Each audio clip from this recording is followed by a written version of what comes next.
64 మంది పాకిస్తాన్ సైనికులు చనిపోయారు. 64 మంది పాకిస్తాన్ సైనికులు ఆపరేషన్ సింధూర్లో మృతి చెందారు అనే విషయాన్ని వెల్లడిస్తోంది మన ఆర్మీ. 100 మంది ఉగ్రవాదులను మనం ఆపరేషన్ సింధూర్లో చంపేశాం. ఆ సమయంలో పాకిస్తాన్ మనపైకి దాడికి ప్రయత్నించింది. మన ఎదురు దాడిలో 64 మంది పాకిస్తాన్ సైనికులు చనిపోయారు. 90 మంది పాకిస్తాన్ సైనికులకు గాయాలయ్యాయి. వారందరూ ప్రస్తుతం ఆసుపత్రిలో చికిత్స పొందుతున్నారు.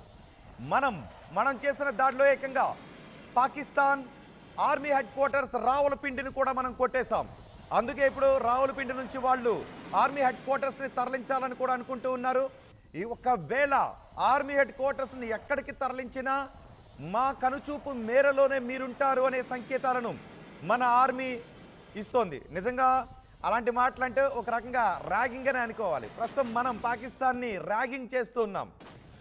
పాకిస్తాన్ ఇప్పుడు ఏం చేయాలో అర్థం కావట్లేదు. పాకిస్తాన్కి ఆపరేషన్ సింధూర్పై ఇండియన్ ఆర్మీ కీలక ప్రకటన చేసింది. ఆపరేషన్ సింధూర్ ఇంకా ముగియలేదు అని ఇండియన్ ఆర్మీ చెప్తోంది.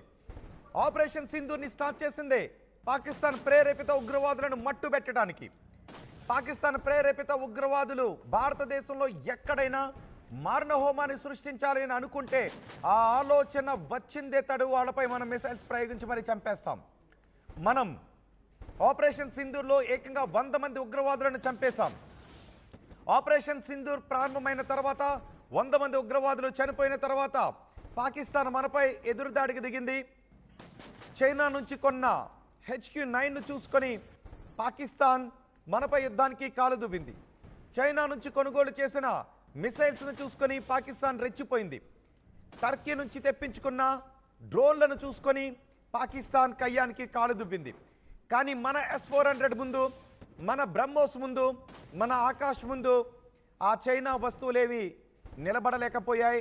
పాకిస్తాన్ కొనుగోలు చేసిన ఆ చైనా మందులేవి, బహుశా మందులని పిలవాలని, ఆ చైనా మిసైల్స్ ఏవి కూడా నిలబడలేకపోయాయి.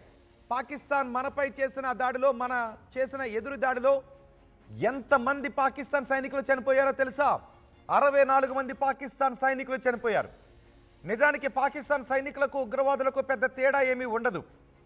పెహల్గాం ఉగ్రదాడిలో పాల్గొన్నది కూడా పాకిస్తాన్కు చెందిన ఒక పారా కమాండో, మాజీ పారా కమాండో అని చెప్తూ ఉన్నారు. అంటే పాకిస్తాన్ సైన్యంలో చేసిన వాళ్ళే ఉగ్రవాదుల్లో ఉంటారు, ఉగ్రవాదులు పాకిస్తాన్ సైన్యంలో ఉంటారు. పాకిస్తాన్ సైన్యం ఉగ్రవాదులను పెంచి పోషిస్తుంది, భారతదేశానికి పంపిస్తుంది ఇక్కడ దాడులు చేయడానికి.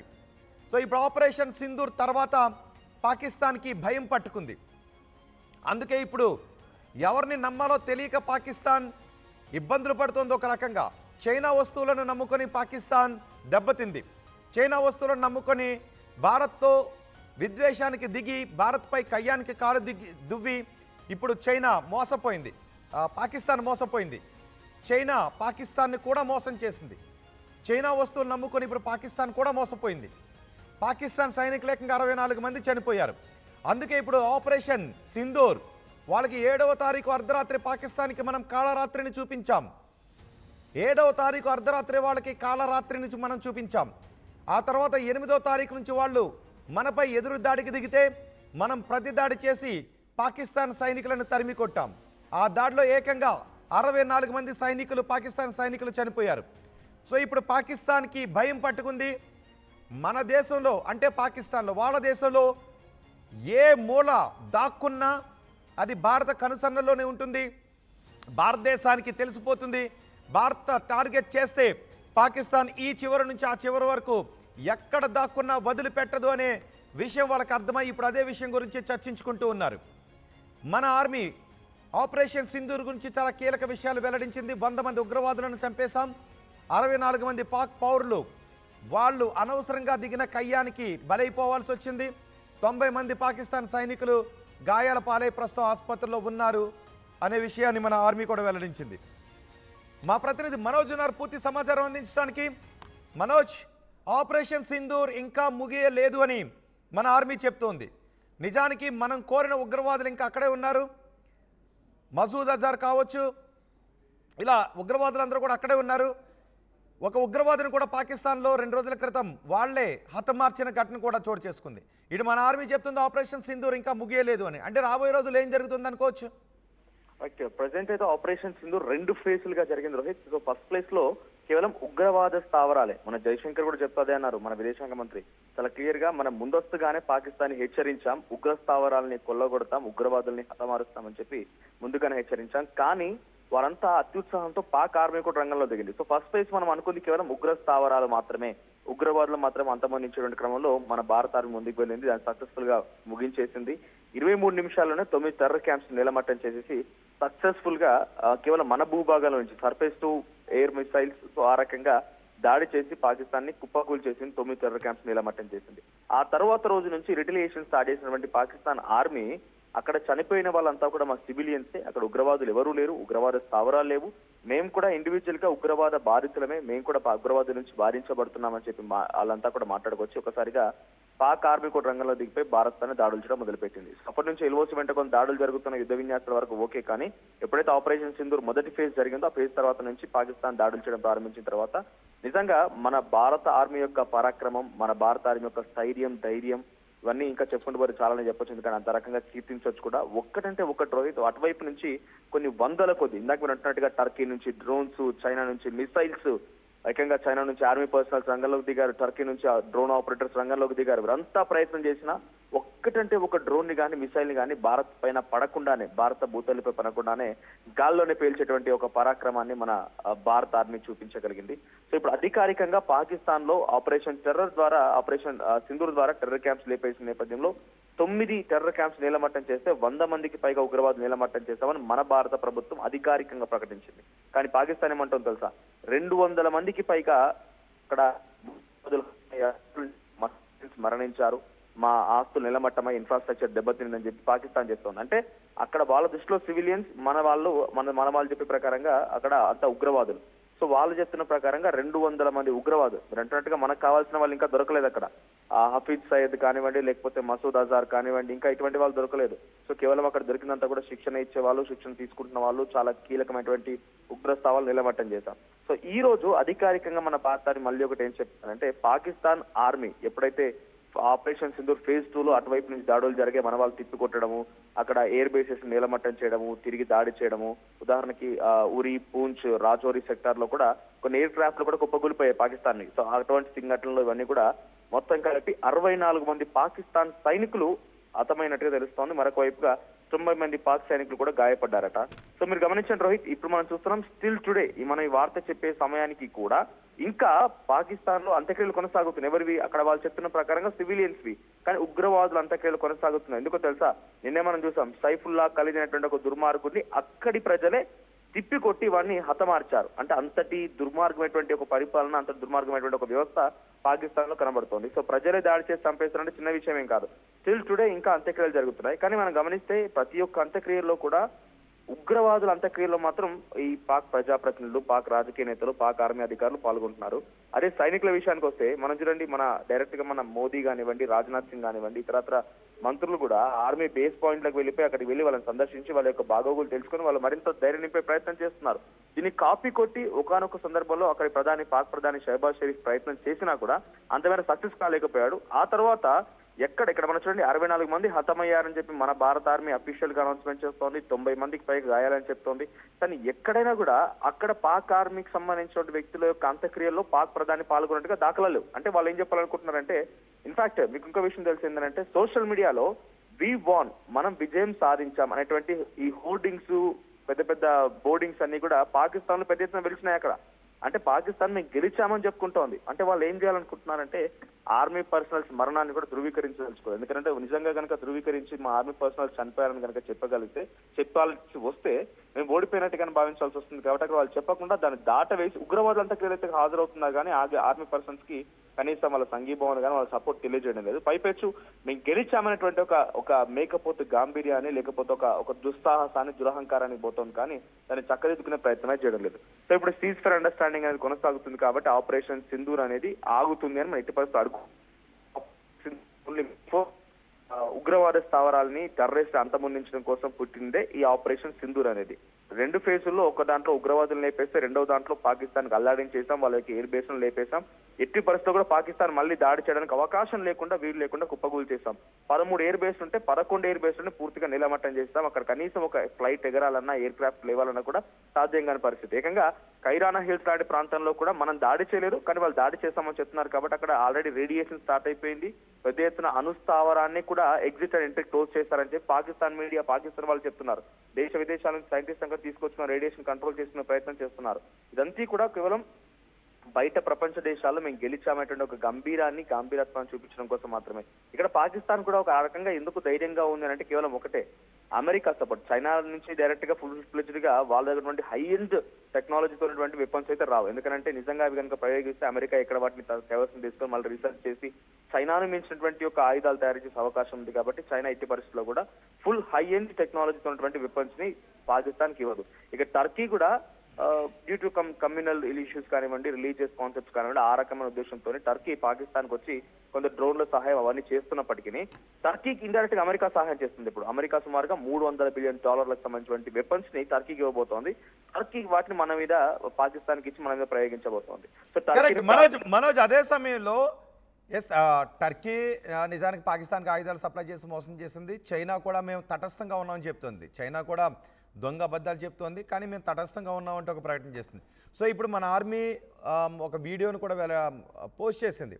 ఏ విధంగా మనం మన భూమిని రక్షించాము, అందరూ ప్రశాంతంగా నిద్రపోతున్న వేళ మనం శత్రుముఖులపై దాడి చేసి మన దేశాన్ని ఏ విధంగా రక్షించాము అనే విషయం గురించి కూడా ఆర్మీ ఒక వీడియో పోస్ట్ చేసింది. వీడియోలు పోస్ట్ చేస్తూనే ఉంది. సో ఇప్పుడు తాజాగా చెప్పిన వివరాల ప్రకారం ఏకంగా 64 మంది సైనికులు, పాకిస్తాన్ సైనికులు మృతి చెందారు. 90 మంది సైనికులకు గాయాలై ఆసుపత్రిలో ఉన్నారు. 100 మంది ఉగ్రవాదులను లేపేశామని. కానీ పాకిస్తాన్ మాత్రం మేము భారత ఆర్మీనే వెనక్కి తిప్పికొట్టామన్న వాళ్ళు ఎప్పటివరకు అసత్యాలు చెప్పుకుంటూ వచ్చారు. ఎటువంటి ఆధారాన్ని కూడా చూపించలేదు. కానీ మనం ఎక్కడెక్కడ ఎయిర్ షిప్స్పై ఏ విధంగా దాడి చేసాం, ఒక రకంగా చెప్పుకోవాలంటే పాకిస్తాన్ ఆర్మీ హెడ్ క్వార్టర్స్ రావలపిండిని వదిలి పాకిస్తాన్ వేరే స్థావరానికి వెళ్ళిపోవాల్సినటువంటి పరిస్థితులను మనం క్రియేట్ చేసాం. ఎలా చూడాలి దాన్ని? బట్ ఎగ్జాక్ట్ గా వాళ్ళు చెప్తున్న ప్రకారం ఇంకోటి మీకు ఆశ్చర్యకరమైన విషయం ఏంటంటే S-400 ని లేపేశామని, ఢిల్లీ ఎయిర్పోర్ట్ ని టార్గెట్ చేసి అక్కడ కూడా మనం ఆందోళన క్రియేట్ చేశామని. సో పాకిస్తాన్ ఏకంగా విజయం సాధించిందని. మన ఎయిర్ బేస్ లో మనం ఇందాక మోదీ వెళ్ళినట్టుగా ఆదంపూర్ ఎయిర్ బేస్ పంజాబ్ విలయాన్ని సందర్శించినప్పుడు బ్యాక్గ్రౌండ్ లో S-400 తర్వాత రాఫెల్ జెట్ విమానాలు ఉన్నాయి. రాఫెల్ జెట్ విమానాలను కూల్ చేస్తాం, S-400 ని పేల్ చేస్తాం. ఇటువంటి ఒక దుస్సాహసానికి వెళ్తోంది. అంటే పాకిస్తాన్ ఏం చెప్పదలుచుకుందంటే వీఆర్ వెరీ స్ట్రాంగ్ ఎనఫ్ అనేటువంటి విషయాన్ని ప్రపంచ దేశాలకు చెప్పదలుచుకుంది. కానీ ఇంటర్నల్ గా వెళ్ళిపోయి కాలబిరాన్ని దిగుతోంది, బయటనేమో గంభీరంగా ప్రదర్శిస్తోంది. కానీ భారత్ అది అవసరం లేదు. ఏంటి అనేది ప్రపంచ దేశానికి అన్నటికి తెలుసు. ఎందుకంటే మన S-400 ఏ రకంగా ప్రదర్శించింది. ఇన్ఫాక్ట్ మనం చూడండి 11 ఎయిర్ బేస్ లో నేలమట్టం చేస్తే 11 ఎయిర్ బేస్ల తాలూకా శాటిలైట్ దృశ్యాలను మన ఆర్మీ విడుదల చేసింది. ఎక్కడ టెర్రర్ క్యాంప్స్ కూల్ చేస్తాం, ఆయా చోట టెర్రర్ క్యాంప్స్ కూల్ చేస్తాం, అక్కడ కరెంట్ సిచ్యువేషన్ ఏంటనేది మన ఆర్మీ విడుదల చేసింది. కానీ ఇప్పటివరకు పాకిస్తాన్ ఆర్మీ నిజంగానే ఆ ధైర్యం కనుక ప్రదర్శించి ఈ మేకపోతు గాంభీర్యం మాటలే కాకుండా కనీసం ఒక్కడే కూడా మేము ఎయిర్ బేస్ లేపేస్తామని కానీ, లేకపోతే ఒక ఇండియన్ ఆర్మీకి సంబంధించిన వ్యక్తిని ఈ రకంగా ఇబ్బంది పెట్టామని కానీ ఎక్కడ కూడా లేదు. కేవలం వాళ్ళు చేసేదంతా కూడా ఒక దుష్ప్రచారం, ఒక అబద్ధపు మాటలతోనే వాళ్ళంతా పూట గడుపుకునే ప్రయత్నం చేస్తున్న ఇక్కడ పరిస్థితి సాధ్యం లేదు. ఇంకొక విషయం ఏంటంటే ఇండస్ వాటర్ ట్రీటీని మళ్ళీ ఇవ్వండి అని చెప్పి బిచ్చం ఎత్తుకుంటున్నారు. మళ్ళీ బిచ్చం ఎత్తుకొని మాకు ఇవ్వండి, మాకు నీళ్ళు లేవని చెప్పి మళ్ళీ రిక్వెస్ట్ మోడ్ లో మన అందరికీ లెటర్స్ పెడుతున్నారు. కానీ ఎట్టి పరిస్థితుల్లో ఊరుకునే ప్రసక్తి లేదు. ఎట్టి పరిస్థితులు ఇవ్వమని చెప్పి మన భారత ఆర్మీ, మన భారత ప్రభుత్వం తేల్చేసింది. మరొకసారి కనుక ఆపరేషన్ సింధూర్ మళ్ళీ డైరెక్ట్ గా రంగంలోకి కనుక దిగితే ఈసారి వారంతా కూడా కలుగులు వెతుకొని, అంటే ఒక గుహలు వెతుకొని గుహల్లోకి వెళ్ళిపోవాల్సింది తప్ప వేరే ఆప్షన్ లేదు. ఎందుకంటే వాళ్ళ చోట్ల అన్ని ఎయిర్ బేస్లు నీలమట్టం చేశాం. పాక్ ఆర్మీ కూడా భయపడిపోతోంది. ఎట్టి పరిస్థితుల్లో కూడా రిటిలియేషన్ చేసే అవకాశం లేదు. కాబట్టి అక్కడ మసూద్ అజార్ కానివ్వండి, సయ్యద్ హఫీజ్, సో వీళ్ళే మన ప్రధాన టార్గెట్. ఈ టార్గెట్స్ పైన కనుక నిజంగానే ఆపరేషన్ సింధూర్ కనుక చేపట్టాల్సి వస్తే డెఫినెట్ గా ఈసారి మాత్రం ఒక బీభత్సం జరిగే అవకాశం అవుతుంది. Right Manoj, operation Sindoor start చేసిన తర్వాత ఏం జరిగింది అనే విషయాన్ని భారత ఆర్మీ వెల్లడించింది. మనం ఆపరేషన్ సింధూర్ని స్టార్ట్ చేసి పాకిస్తాన్ ఉగ్రవాదులను ఏ విధంగా టార్గెట్ చేశాం, ఆ తర్వాత రెచ్చిపోయిన పాక్ ఆర్మీకి ఏ విధంగా బుద్ధి చెప్పామనే వీడియోలను కూడా మనం పోస్ట్ చేస్తాం. చూడండి ఒకసారి ఆర్టీవీ స్క్రీన్ పైన సైన్యం పోస్ట్ చేస్తున్న వీడియోని మీరు ఆర్టీవీ స్క్రీన్ పైన చూస్తున్నారు. చైనాకు సంబంధించిన ఒక మిసైల్ని కూడా మనం అది పేలకు ముందే మనం పట్టుకున్నాం, దాన్ని నిర్వీర్యం చేసి మరి మన దగ్గర పట్టుకున్నాం. నిజానికి చైనా కూడా HQ-9ని పాకిస్తాన్కి ఇచ్చింది. HQ-9ని ఎందుకు ఇచ్చిందంటే చైనా దగ్గర ఇంకా అధునాతన ఎయిర్ డిఫెన్స్ వ్యవస్థలు ఉన్నాయి. కానీ చైనా ఏం చేసింది అంటే ఆ అధునాతన ఎయిర్ డిఫెన్స్ వ్యవస్థను పాకిస్తాన్కి ఇస్తే పాకిస్తాన్ అమెరికాతో కూడా అంటకాగుతూ ఉంది కాబట్టి ఆ అధునాతన ఎయిర్ డిఫెన్స్ వ్యవస్థపై వాళ్ళు రీసెర్చ్ చేసి ఎక్కడ దాన్ని కాపీ చేసేస్తారని భయం వేసి నాసిరకం వస్తువుని చైనా పాకిస్తాన్కి అంటగట్టింది. ఇలా చైనా పాకిస్తాన్ కూడా మోసం చేసింది. అండ్ మనం అధునాతన ఆయుధాలను తయారు చేసుకున్నాం. మన బ్రహ్మోస్ లాంటి ఆయుధాలతో వాళ్ళ ఎయిర్ డిఫెన్స్ వ్యవస్థకి చిక్కకుండా, వాళ్ళ రాడార్ వ్యవస్థకి చిక్కకుండా తక్కువ ఎత్తులో మనం వెళ్ళి మన ఆపరేషన్ని కంప్లీట్ చేసింది మన బ్రహ్మోస్. అందుకే ఇప్పుడు ప్రపంచవ్యాప్తంగా మన బ్రహ్మోస్ గురించే మాట్లాడుకుంటూ ఉన్నారు. మన బ్రహ్మోస్ కావాలి అని ఇప్పుడు ప్రపంచ దేశాలు అడుగుతూ ఉన్నాయి. మన బ్రహ్మోస్ ఇస్తే వాళ్ళకి అమ్ముల పొదిలో ఆయుధాలు దాచుకోవచ్చు, ధైర్యంగా పడుకోవచ్చు అని ప్రపంచ దేశాలు అనుకుంటూ ఉన్నాయి. ఇప్పుడు ప్రపంచం మాట్లాడుకుంటున్న మాట భారత్, రష్యా ఇద్దరు కలిసి తయారు చేసిన భారత్లో హైదరాబాద్లో తయారైన ఆ బ్రహ్మోస్ గురించి మాట్లాడుకుంటున్నాయి. సో బ్రహ్మోస్తో మనం వాళ్ళకి చుక్కలు చూపించాం. మనం చూపించిన ఆ చుక్కల్లో ఏకంగా 64 మంది సైనికులు చుక్కల్లోకి వెళ్ళిపోయారు. ఒక 90 మంది సైనికులు ఆసుపత్రిలో బెడ్లపైన పడున్నారు, గాయాల పాలై 100 మంది ఉగ్రవాదులు ప్రాణాలు గాల్లో కలిసిపోయాయి.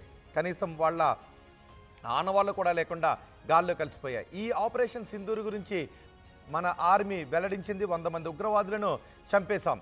ఉగ్రవాదులు చచ్చిపోయారు అనే బాధలో ఉగ్రవాదులను చంపేశామనే కసితో ఏకంగా సైన్యం మనపై దాడి చేయడానికి ప్రయత్నిస్తే మనం చేసిన ఎదురుదాడిలో, మనం తిప్పికొట్టిన దాడిలో 64 మంది పాకిస్తాన్ సైనికులు చనిపోయారు. 90 మంది పాకిస్తాన్ సైనికులు ఇప్పుడు హాస్పిటల్స్లో బెడ్లపై ఉన్నారు. చూడండి ఒకసారి వాళ్ళ ఎయిర్ షిప్స్ ఏ విధంగా ధ్వంసం అయిపోయాయో. ఇప్పుడు మన ఆర్మీ అంటూ ఉంది ఆపరేషన్ సింధూర్ ముగిసిపోలేదు, జస్ట్ పాజ్ బటన్ మాత్రమే నొక్కాం. పాకిస్తాన్ తోక జాడిస్తే ఆపరేషన్ సింధూర్ ఆటోమేటిక్గా యాక్టివేట్ అయిపోతుంది అని మనం వాళ్ళకి సంకేతాలు ఇచ్చాం. అందుకే ఇప్పుడు వాళ్ళ రావులపిండి నుంచి కూడా వాళ్ళ ఆర్మీ హెడ్ క్వార్టర్స్ని ఎక్కడికి తరలించుకోవాలో అర్థం కావడం లేదు. మనం మన భూభాగంపై ఉండి రావులపిండిలో వాళ్ళ ఆర్మీ హెడ్ క్వార్టర్స్ని కూడా కొట్టేయడంతో పాకిస్తాన్లో ఇప్పుడు ఏ మూలకి వెళ్ళి దాక్కోవాలని వాళ్ళు ఆలోచిస్తూ ఉన్నారు. పాకిస్తాన్లో ఏ మూల మీరు వెళ్ళి దాక్కున్నా మీరు కలుగులో ఉన్న ఎలుకలే మా కనుసన్నల్లోనే ఉంటారు అనే విషయాన్ని, మెసేజ్ని మనం పాకిస్తాన్కి ఇచ్చేసాం. సో మన ఆర్మీ చెప్తున్న విషయాలు వింటే మీకు ఏమనిపిస్తుందో మీ అభిప్రాయాన్ని కామెంట్ బాక్స్లో తెలియజేయండి.